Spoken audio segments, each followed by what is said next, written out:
अल्लाह अकबर। हजरत हबीब आजमी रदी अल्लाह ताला अन्हु तारीख उठाकर देखो, उनकी जिंदगी का जायजा लो। तौबा से पहले सूद का कारोबार करते थे, सूद के सिलसिले में बड़े मशहूर थे। अल्लाह अकबर।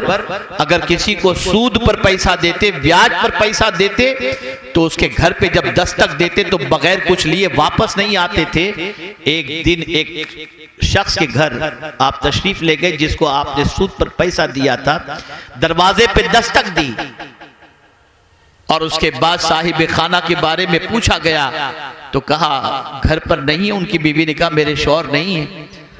हजरत हबीब आजमी जो तौबा करने से पहले सूदखोर थे, उन्होंने बरजस्ता कहा कि तुम जानती हो कि मैं जब किसी के यहाँ पैसे लेने जाता हूं तो खाली हाथ नहीं लौटता, मैं आया हूं कुछ ना कुछ मुझे दो। उसके घर पे गोश्त मौजूद था, उसने कहा बस यही बच्चों के लिए रखी हूं, ले जा सकते हो। लेकर निकले, अपने घर पहुंचे, बीवी को पेश किया, कहा इसे पकाओ। बीवी ने जब पकाया तो वो खून बन गया, वो गोश्त खून बन गया। बीवी ने बरजस्ता कहा हबीब मैंने तुमसे कहा है कि सूदी कारोबार छोड़ दो, जरा देखो ये गोश्त के खून में तब्दील हो चुका। अल्लाह अकबर। बीवी के दिल से इस तरीके से दर्द के साथ ये बात निकली थी कि हबीब आजमी का दिल बदल गया और उसी वक्त उन्होंने नीयत की कि मैं आज से सूद के कारोबार से तौबा कर लूंगा। लेकिन आप जरा सोचो, नीयत कर ली, तौबा की नीयत कर ली, सूदी कारोबार छोड़ने की नीयत कर ली, लेकिन उस जमाने के अंदर हजरत हसन बसरी रदी अल्लाहुल मौला तबारक व तआला अन्हु खिताब फरमाते थे। उनकी महफिलों के अंदर जाने वालों का बड़ा हुजूम रहता था। अल्लाह अकबर। हबीब आजमी ने नीयत की कि मैं जाकर के हजरत हसन बसरी के हाथों पे तौबा करूंगा। घर से निकलते हैं, रास्ते में बच्चे खेल रहे थे, देखा हबीब आजमी को, किनारे पर हो गए और एक दूसरे बच्चे कह रहे थे किनारे हो जाओ, इस सूदखोर के पैर की मिट्टी भी हम पर पड़ी तो हम तबाह हो जाएंगे। हबीब आजमी गए, हजरत हसन बसरी तौबा पर खिताब फरमा रहे थे और खिताब फरमाते हुए हजरत हसन बसरी अलैहि रहमत व रिज़वान ने फरमाया अगर सच्चे दिल से हबीब आजमी भी तौबा कर ले तो अल्लाह उसकी तौबा को कबूल फरमा लेगा। हजरत हसन बसरी हबीब आजमी को खास तौर पर मुखातब नहीं फरमा रहे थे, लेकिन चूंकि वो सूदखोर की हैसियत से इतने मशहूर थे कि उनसे बड़ा मशहूर कोई सूद के सिलसिले में नहीं था।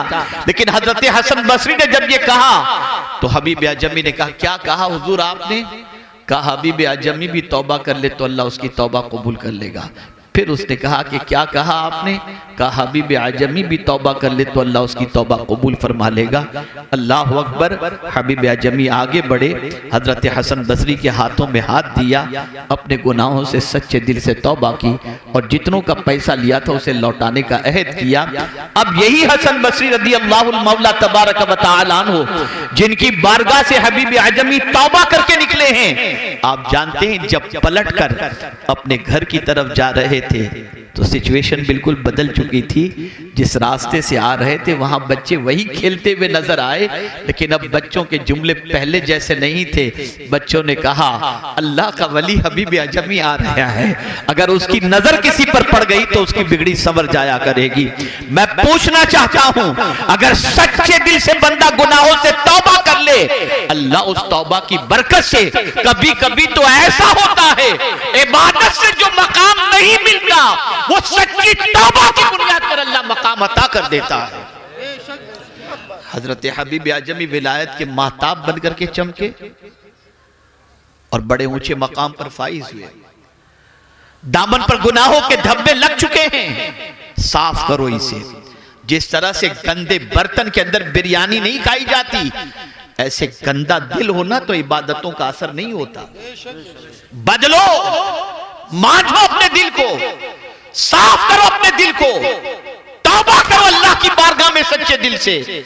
अगर सच्चे दिल से तौबा नहीं करोगे तो मुसीबतें दरवाजों पर दस्तक देंगी, और अगर सच्चे दिल से तौबा कर लोगे तो अल्लाह कादिर मुतलक है, रहमानो रहीम है, और उस करीम के करम पर कुर्बान जाइए कि जब कोई बंदा तौबा करता है तो मेरा मौला इरशाद फरमाता है इन्नल्लाह युहिब्बुत तव्वाबीन व युहिब्बुल मुतत्तहिरीन, कि बेशक अल्लाह तौबा करने वाले और पाक रहने वाले से मोहब्बत फरमाता है।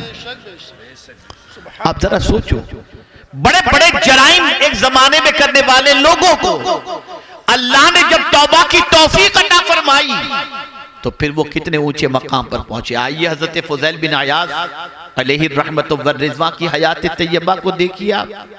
अल्लाह अकबर।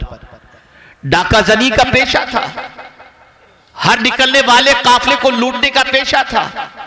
उस जमाने में एक ताजिर उस जगह से काफिला लेकर सामान तिजारत के साथ गुजरने वाला था, जहां पर घाट लगाए हुए फुज़ैल बिन अयाज़ बैठा करते थे। जब काफिला वहां से गुजरने वाला था तो उन्होंने अपने साथ, काफिले वाले ने अपने साथ एक कारी कुरान को रखा था जो रास्ते भर कुरान की तिलावत करता था। जब फुज़ैल बिन अयाज़ का अड्डा आ गया और काफिला वहां से गुजरने वाला था, कारी कुरान ने तिलावत की, अलम यानि लिल्लज़ीना आमनू अन तख़शअ क़ुलूबुहुम लिज़िक्रिल्लाह।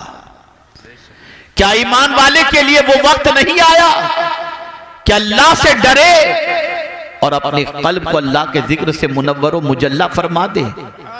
बस ये आयत करीमा पढ़नी थी कि फुज़ैल बिन अयाज़ के दिल पर इस आयत ने असर किया। चीख उठे और कहा, हाँ हाँ, ईमान वाले के लिए वक्त आ गया कि वो अल्लाह से डरे और तौबा करे और अल्लाह अज़्ज़ व जल्ल के जिक्र से अपने कल्ब को मुनव्वर व मुजल्ला करे।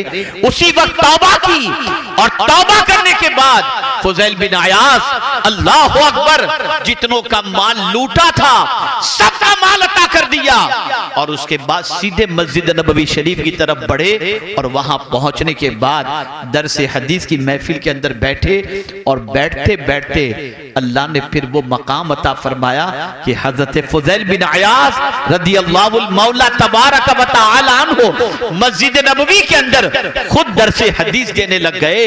और जब उनके सामने कोई लफ्ज़ अल्लाह कहता तो कांप जाया करते थे। जब हजरत फुज़ैल बिन अयाज़ अलैहि रहमा का विसाल हुआ तो दुनिया ये कहने पर मजबूर हो गई, फुज़ैल इस दुनिया से नहीं गए, अल्लाह का खौफ इस दुनिया से चला गया। विलायत का मकाम हजरत फुज़ैल बिन अयाज़ को कैसे मिला? तौबा की बुनियाद पर। मायूसी के दलदल से निकलो। अगर आज तक गुनाहों के दलदल के अंदर डूबे रहे तो आज अल्लाह की बारगाह में सच्चे दिल से तौबा करो। सुन लो, मुसीबतें यूं ही नहीं आती, गुनाहों की वजह से आती है। मैं एक एग्जाम्पल के जरिए समझाऊं, शायद आपकी समझ में बात आ जाए।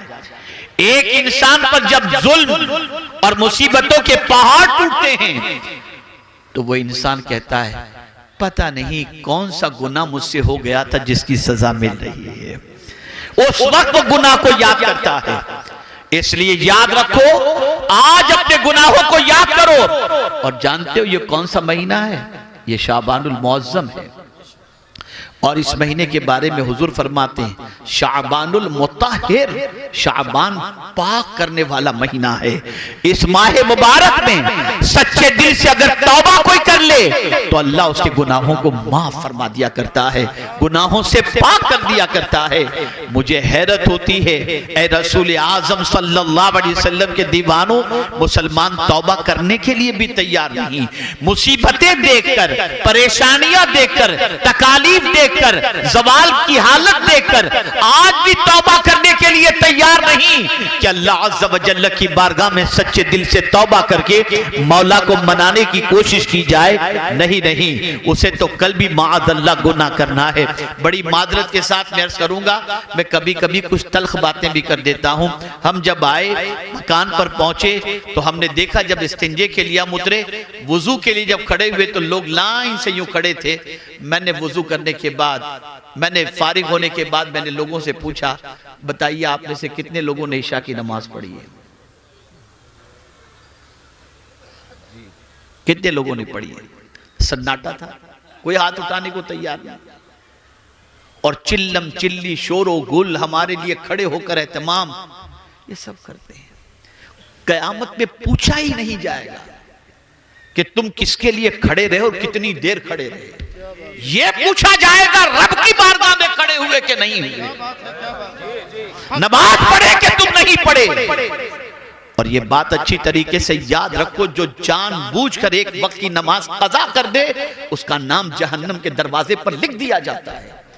ये कौम यूं ही तबाह नहीं हो रही, इसलिए तबाह हो रही है कि अल्लाह ने अपना दस्ते अमान उस पर से उठा लिया है। इसलिए कि हुजूर फरमाते हैं जो जानबूझ करके एक वक्त की नमाज कज़ा करे अल्लाह उस पर से अपना दस्ते अमान उठा लेता है, कोई पनाह नहीं देगा। हम अगर तारीख उठा करके देखें, रसूल आजम की सीरत उठा कर देखें, सहाबा की सीरत उठा करके देखें, और हमें जो अल्लाह और उसके रसूल की तरफ से हुक्म मिला उसे देखें। लाओ मुझे कोई ऐसी मुसीबत जिसके लिए हुजूर ने नमाज का हुक्म न दिया हो। बारिश नहीं हो रही, नमाज इस्तिस्का। कोई मर गया, नमाज जनाजा। गुनाह हो गए, सलातुत तौबा। कोई हाजत है, सलातुल हाजत। अरे खुद हुजूर सल्लल्लाहु अलैहि वसल्लम जब कभी इस्तिराब की कैफियत के शिकार होते तो हजरत बिलाल से फरमाते, अरहना या बिलाल, ए बिलाल मुझे राहत पहुंचाओ। बिलाल अजान कहते, हुजूर नमाज पढ़ लेते, हुजूर को राहत मिल जाती थी। तुम नमाज छोड़कर सब इधर उधर भटक रहे हो, वक्त ही नहीं है तुम्हारे पास नमाज का। और फिर वो लोग जो दौलत के अंदर डूबे हुए हैं, मालो जर के अंदर डूबे हुए हैं, और कुछ ऐसे भी हैं जो खूब खैरात और सदकात वगैरह करते हैं और माल लुटाते हैं, लेकिन नमाज नहीं पढ़ते और समझते हम तो बड़े खुश नसीब हैं, इतना माल, कोठी, बंगला, गाड़ी सब हमारे पास है और इतना पैसा हम अल्लाह के नाम पे लुटाते हैं। खुश नसीब न समझो। अगर नमाज छोड़कर ये सारी चीजें हैं तो खुश नसीब न समझो। एक तारीखी जुमला आपकी समाअतों के हवाले करता हूं। अल्लाह जब किसी बंदे से नाराज होता है ना तो रोटी नहीं छीनता, सजदे की तौफीक छीन लेता है। सजदे की तौफीक छीन लेता है। माल का मिल जाना यह खुशबख्ती की अलामत नहीं है, सजदे की तौफीक का मिल जाना यह खुशबख्ती की अलामत है।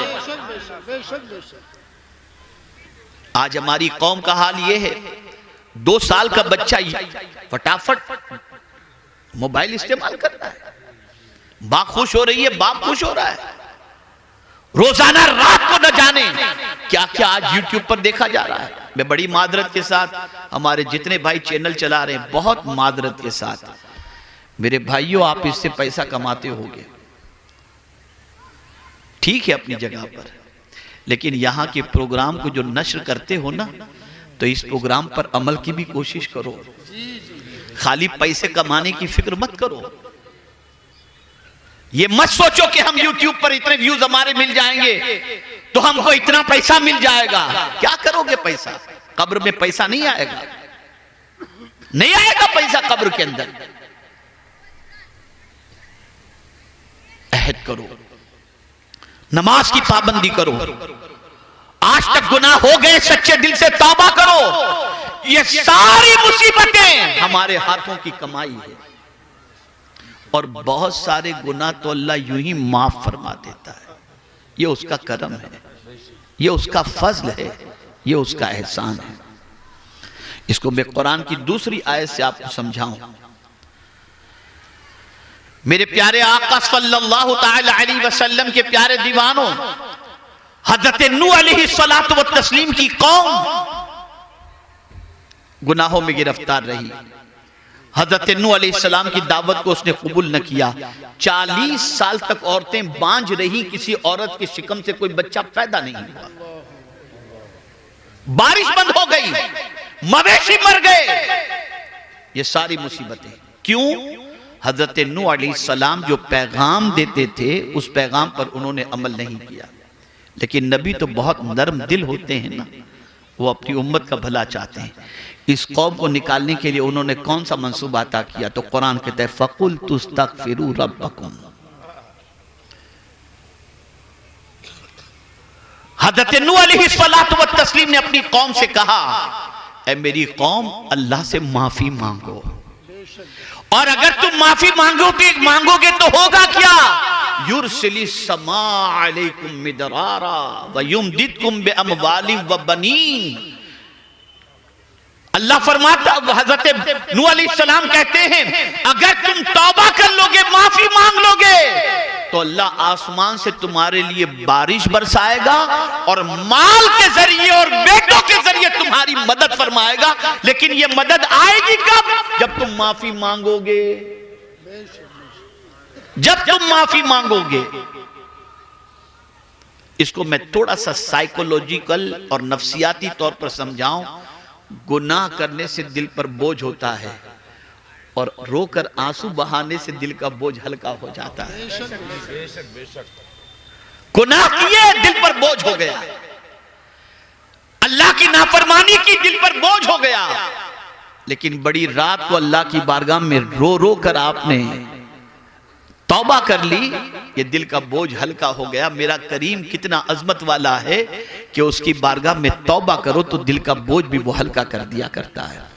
इसी तरीके से एक और आयत करीमा आप देखिए, इंसान है, इंसान से गुनाह सरजद हो जाता है, लेकिन गुनाह के सरजद होने के बाद वो गुनाह पर मुसिर नहीं होता।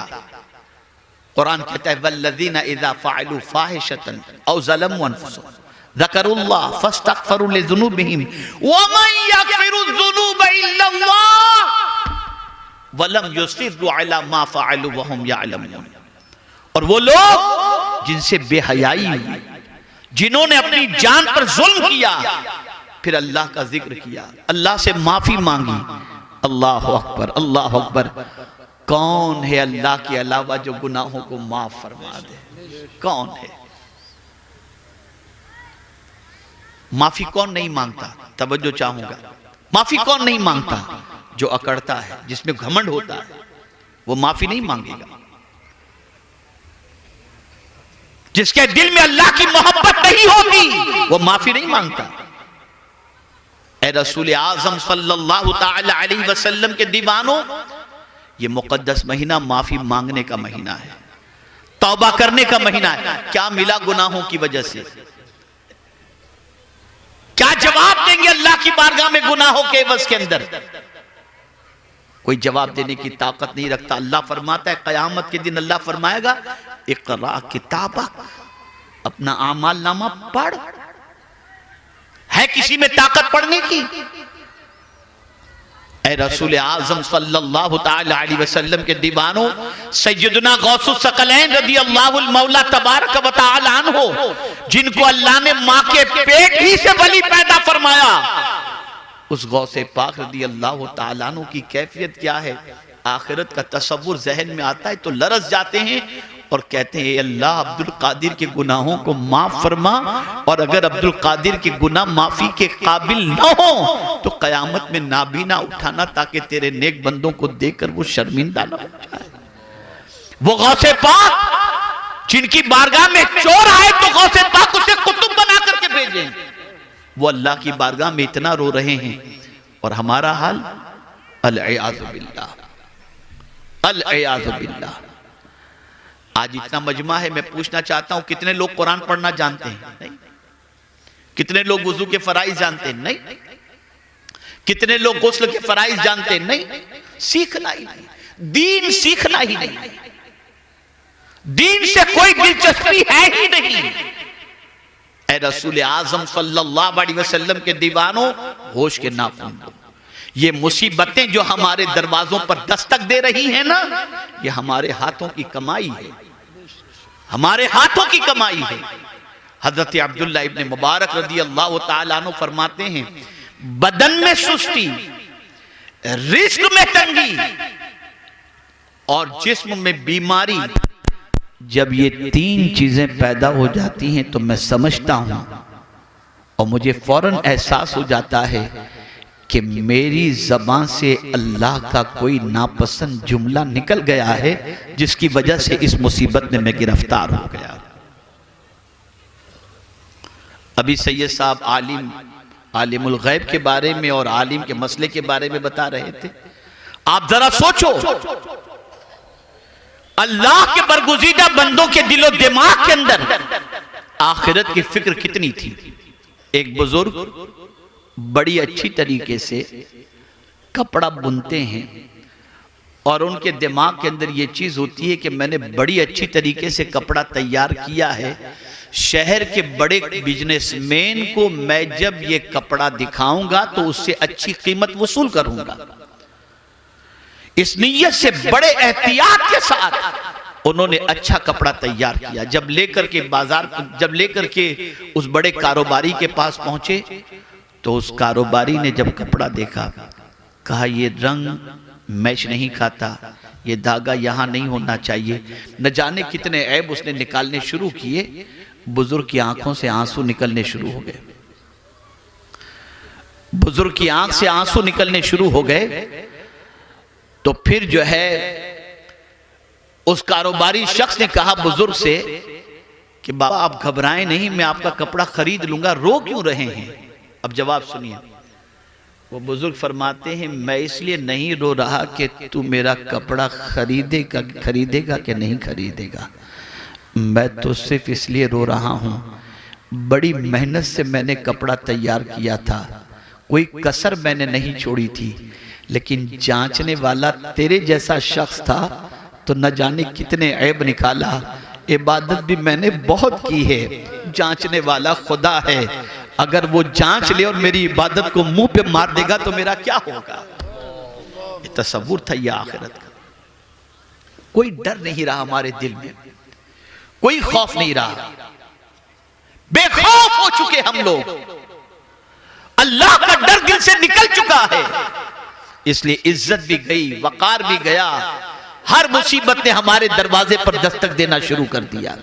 ऐ रसूल आज़म सल्लल्लाहु ताला अलैहि वसल्लम के दीवानों, सच्चे दिल से तौबा करो। और मैं यकीन के साथ कहता हूं, आज तक अगर गुनाह के दरवाजे पर दस्तक देते थे ना, तो आज के बाद से नेकियों के दरवाजे पर दस्तक दो। आज तक अगर बुराइयों के दरवाजे पर दस्तक देते थे, तो आज से कुरान को पकड़ के उसकी तिलावत करना शुरू करो। खुदा की कसम, मेरे रब का वादा हक है, इन्नल्लाह ला युगय्यिरु मा बिकौमिन हत्ता युगय्यिरु मा बिअनफुसिहिम। बेशक अल्लाह उस कौम की हालत को नहीं बदलता जो कौम खुद अपने आप को न बदले। एक बात अर्ज करके मैं अपनी गुफ्तगू को खत्म करता हूं, और वो बात ये है, तवज्जो चाहूंगा। आप जानते होंगे कि आपके मोहल्ले में फलां शख्स रहता है, नमाज नहीं पढ़ता, कभी कभी नमाज पढ़ लेता है। आप जानते हैं कि वो सिगरेट भी पीता है, आप जानते हैं कि वो बहुत सारे गुनाह करता है, गाने भी गुनगुनाता है, सारी चीजें करता है, आपको सब मालूम होगा।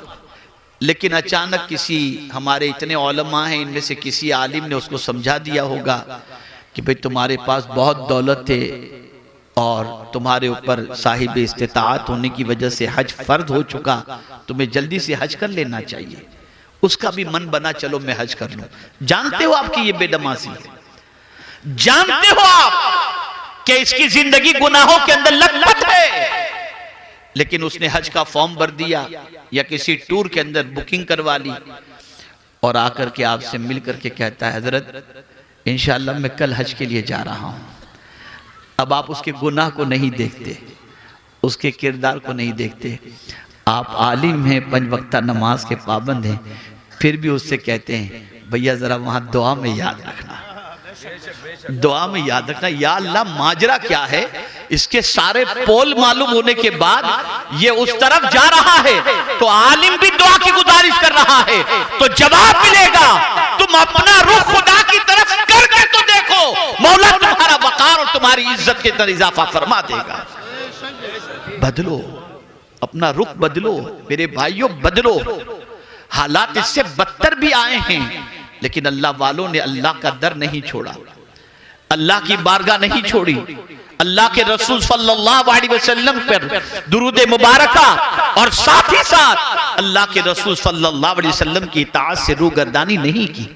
आज हम गुनाह के अंदर डूबे हुए रहते हैं, बुराइयों में डूबे हुए रहते हैं और समझते हैं कि हमारे हालात बदल जाएं। नहीं बदल सकते।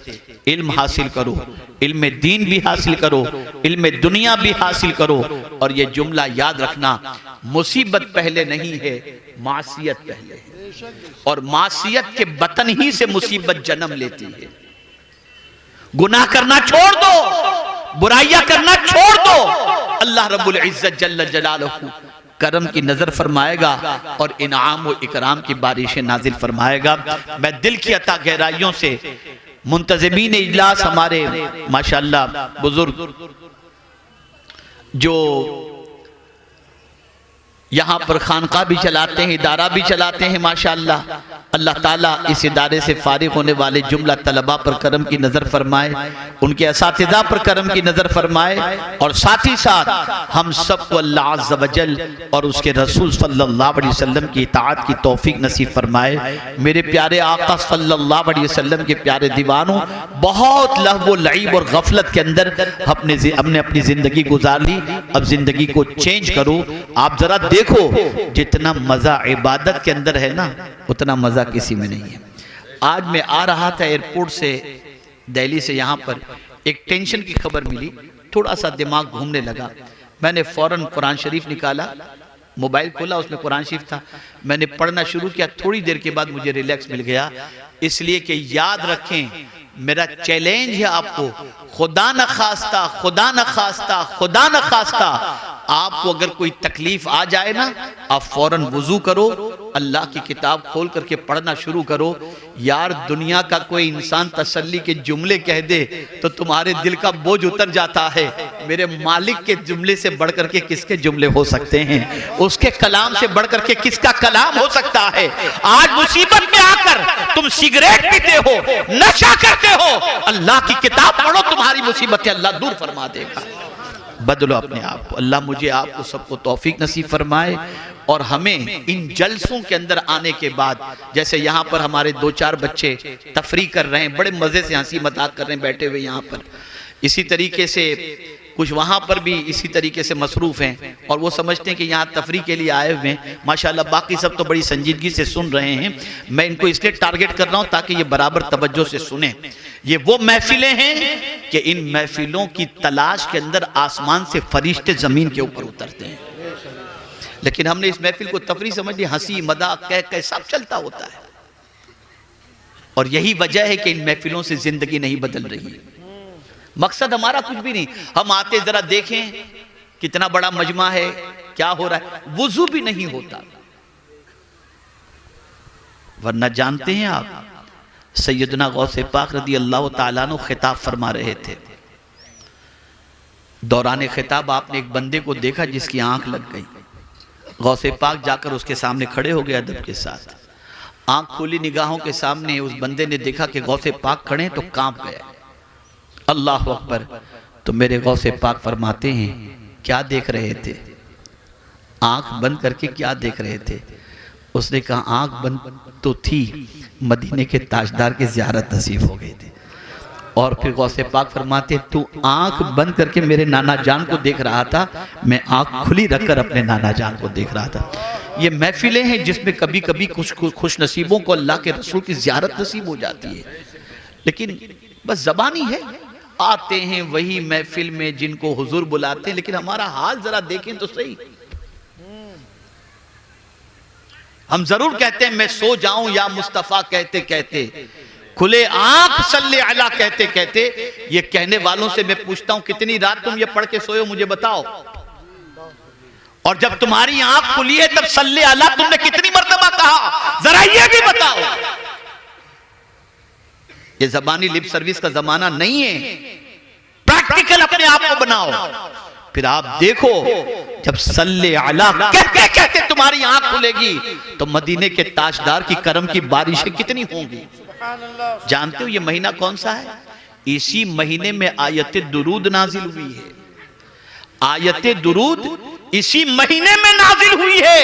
कसरत से दुरूद शरीफ पढ़ो, तौबा इस्तिग़फ़ार करो। और हमारे कुछ नादान लोग भी ऐसे हैं कि अगर कोई गुनाहों से तौबा करके सीधे रास्ते पे आ जाए ना तो क्या कहते हो, अच्छा तू कब से सुधर गया? ये नहीं कि सुधर गया तो उसको अप्रिशिएट करें, यार दुआ कर मेरे लिए मैं भी तेरी तरह सुधर जाऊं। नहीं नहीं, अच्छा तू सुधर गया कब से? ला हौला वला कुव्वत। अगर कोई ऐसा कहे उसे शैतान समझना, शैतान समझना। हमारे यहां हौसला अफजाई नहीं है, हमारे यहां हौसला अफजाई नहीं है। बड़ी मादरत के साथ अर्ज करता हूं, यहां काम करने वाले की कदर नहीं है, कान भरने वालों की कदर है। ये हमारा मिजाज बन चुका है। चेंज करो अपने आप, बदलो अपने आप को। हालात अपनी जगह पर हैं, जो भी हैं, जिनके मंसूबे अपनी जगह पर होंगे, लेकिन मेरे रब ने फरमा दिया वमा तशाऊन इल्ला अन यशा अल्लाहु रब्बुल आलमीन। तुम जो चाहोगे वो नहीं होगा, अल्लाह जो चाहेगा वही होगा। शर्त यह है कि हम अपने आप को चेंज करें, अपने आप को बदलें। वो कादिर मुतलक जरूर करम की नजर फरमाएगा। मेरे प्यारे आका सल्लल्लाहु अलैहि वसल्लम के प्यारे दीवानों, ये थोड़ा सा दर्द दिल था जो मैंने आपके सामने पेश किया। और मैं देख रहा हूँ न इल्म में हमारी कौम आगे है, न अमल में हमारी कौम आगे है। पूरी दुनिया के अंदर मुसलमान ये कह रहा है कि मुसलमान मसाइब में घिरा हुआ है। कोई ज़मीन ऐसी नहीं नज़र आती जो जाए पनाह की हैसियत से हो। जहाँ देखो मुसलमान खौफ व हिरास के अंदर ज़िंदगी के लम्हात गुजार रहा है। इत्मीनान व सुकून मुसलमान की ज़िंदगी के अंदर नदारत। दुनिया के हर खित्ते में मुसलमान अपने आप को कमज़ोर, नातवां और बेबस महसूस कर रहा है और ये सोच रहा है कि ये हालात कैसे बने। तो एक ही चीज़ उसके जहन में आती है और वो चीज़ ये है कि लोग हम पर जुल्म करते हैं। मेरा जुमला ख़ास तौर पर पढ़े लिखे हजरात और आप भी जहन के अंदर महफूज रखने की कोशिश करें। पहले मासियत नहीं, पहले मुसीबत नहीं, पहले मासियत है। मुसीबत के मामले के अंदर कुरान के इस फैसले को पेश नज़र रखें, जब मासियत होती है तो मुसीबत दरवाजे पे दस्तक देती है। मेरे प्यारे आका सल्लल्लाहु ताला अलैहि वसल्लम के प्यारे दीवानों, इसके बारे में रब्बे कदीर ने इरशाद फरमाया मा असाबका मिन मुसीबतिन फबिमा कसबत ऐदीकुम। जो मुसीबतें तुम्हें पहुंच रही हैं वो तुम्हारे हाथों की कमाई है। हमने कभी अपने बारे में गौर नहीं किया कि हम कैसे हैं। लोग कहते हैं हमें अच्छा बनना है। मैं एक नुस्खा अता कर देता हूं, अगर अच्छा बनना है तो अपनी खामियां तलाश करो और लोगों की खूबियां तलाश करो। लेकिन हमारा हाल यह है कि हम लोगों में खामियां तलाश करते हैं और ख़ुद में खूबियां तलाश करते हैं। ए रसूल आज़म सल्लल्लाहु अलैहि वसल्लम के दीवानों, जब तक हमारी ज़िंदगी सीधे रास्ते पर थी, अल्लाह अज़्ज़ व जल्ल की रहमतों का नुज़ूल होता था, बरकतों का नुज़ूल होता था। और उसने कुरान मुक़द्दस में ख़ुद वादा फरमाया वलौ अन्नहुम अक़ामुत तौरात वल इंजील वमा उन्ज़िला इलैहिम मिन रब्बिहिम लअकलू मिन फ़ौक़िहिम व मिन तहति अर्जुलिहिम। कुरान का वादा है कि अगर तौरेत पर, इंजील पर और जो कुछ नाजिल किया गया उस पर कायम रहते तो हम आसमान से तुम्हारे लिए खाना उतारते और पैर के नीचे से तुम्हें हम बहुत कुछ नेमतें अता फरमाते। हमारी ज़िंदगी कुरान से हट गई। हमारी ज़िंदगी तालीमात नबविया सल्लल्लाहु अलैहि वसल्लम से, हमारी ज़िंदगी का कोई लम्हा दाम और कोई लम्हा गुनाहों के दाग से खाली नज़र नहीं आता। और आज की पोजीशन तो ये है, कोई रात मुसलमानों के लिए अल्लाह की बारगाह में सजदा रेज़ होने के लिए नहीं आती, बल्कि हर रात मुसलमानों के दामन पर गुनाहों के धब्बों में इजाफे के लिए आती है। न जाने हर रात मुसलमान अपने दामन पर कितने गुनाहों के धब्बों में इजाफा करता है, उसके बारे में कभी गौर करने का ख्याल नहीं, कभी गौर नहीं करता, कभी सोचता नहीं। ए रसूल आज़म सल्लल्लाहु अलैहि वसल्लम के दीवानों, ज़बानी जमा खर्च को अब ख़त्म करना पड़ेगा। दावा तो हम करते हैं कि रसूल रहमत सल्लल्लाहु अलैहि वसल्लम से बेपनाह मोहब्बत करते हैं, नारे भी लगाते हैं, लेकिन कभी अपनी रातों के बारे में गौर कीजिए और कभी मदीने के ताजदार सल्लल्लाहु अलैहि वसल्लम की रातों के बारे में गौर कीजिए। हमारी रातें गुनाहों के धब्बों में इजाफे के अंदर गुजरती हैं, और मदीने के ताजदार की रातें हम सियाकारों के लिए बख्शिश की दुआओं में गुजरती नजर आती हैं। वो रात भर रोते हैं हमारी बख्शिश की खातिर, हमारी नजात की खातिर, हमारी मगफिरत की खातिर, हमें जन्नत का मुसाफिर बनाने की खातिर। और रोते इतना रोते कि आला हज़रत अज़ीमुल बरकत इमाम इश्क़ व मोहब्बत को कहना पड़ा, अल्लाह क्या जहन्नम अब भी न सर्द होगा, रो रो के मुस्तफ़ा ने दरिया बहा दिए हैं। मैं तुमसे पूछना चाहता हूं, माँ रोए तो तुम अपनी आदतें छोड़ दो, बाप रोए तो बाप के रोने पर तुमको तरस आ जाता है और तुम सुबह उठकर काम पर चले जाते हो।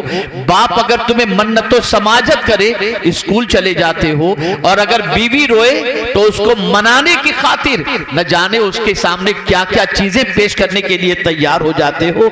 इतने जालिम हम हो चुके हैं कि हमें हुजूर के रोने का कोई ख्याल नहीं, आकाए करीम के आंसू का कोई ख्याल नहीं। जो रसूल हमारे ऊपर इतने मेहरबान हैं कि कदम कदम पर लम्हा लम्हा अपनी उम्मत की फिक्र में गुजारते हैं, और ये उम्मत है जो मुस्तफा प्यारे की तालीमात को पसे पुष्ट डाले हुए है। मुसीबतें यूं ही नहीं आती, हम ही तो थे कि हमारी मस्जिद में नमाज पढ़ने के बाद निकलने पर बाहर मस्जिद के दरवाजे पर गैर मुस्लिम पानी का ग्लास लेकर के खड़े होते, ये मुसलमान नमाजी पानी पर दम कर देगा, मैं अपने मरीज को पिलाऊंगा तो शिफा मिल जाएगी। आज हमारी मस्जिदों के साथ ये सुलूक क्यों हो रहा है? ये हमारे करतूत का नतीजा है, ये हमारी गलतियों का नतीजा है। आज हम कुरान के बारे में नहीं जानते, रसूल रहमत सल्लल्लाहु अलैहि वसल्लम के बारे में नहीं जानते, हम इल्जाम तराशी करते हैं, फलां ये कर रहा है, वो ये कर रहा है, वो ऐसा करेगा, वो ऐसा करेगा। कुरान ने वाज़े लफ्जों में फरमा दिया, अगर तुम अपने हालात बदलना चाहते हो तो खुद को बदल दो, हम तुम्हारे हालात को बदल देंगे। आइए मैं दो वाकयात आपकी समाअतों के हवाले करूं। जब आदमी बदल जाता है तो अल्लाह हालात कैसे बदलता है, इसमें कोई शक नहीं कि गुनाहों के सैलाब के अंदर दामन को गुनाहों से बचाना बहुत डिफिकल्ट है, लेकिन यह भी अपनी जगह मुसल्लम है कि अगर कोई बचना चाहे तो मौला मदद भी फरमाता है। रसूल रहमत सल्लल्लाहु अलैहि वसल्लम की करम की नजर भी होती है। लेकिन आज मैं आपको एक दर्स देना चाहता हूं, रात के सन्नाटे में अगर गुनाह के धब्बों में इजाफा हो चुका हो, दिन के उजाले में गुनाह कर चुके हों, और सर के बालों से लेकर पैर के नाखून तक गुनाहों में जकड़े हुए हों, और चाहते हों कि इस गुनाह के दलदल से, गुनाह की सियाही से पाक हो जाएं, क्या अब भी मेरा मौला करम फरमाएगा? क्या इतने गुनाह करने के बाद भी माफ फरमाएगा? हाँ, वो कादिर मुतलक है, वो रहमानुर रहीम है, वो अपने बंदों पर करम फरमाता है। आइए मैं एक वाक़या आपकी समाअतों के हवाले करूं।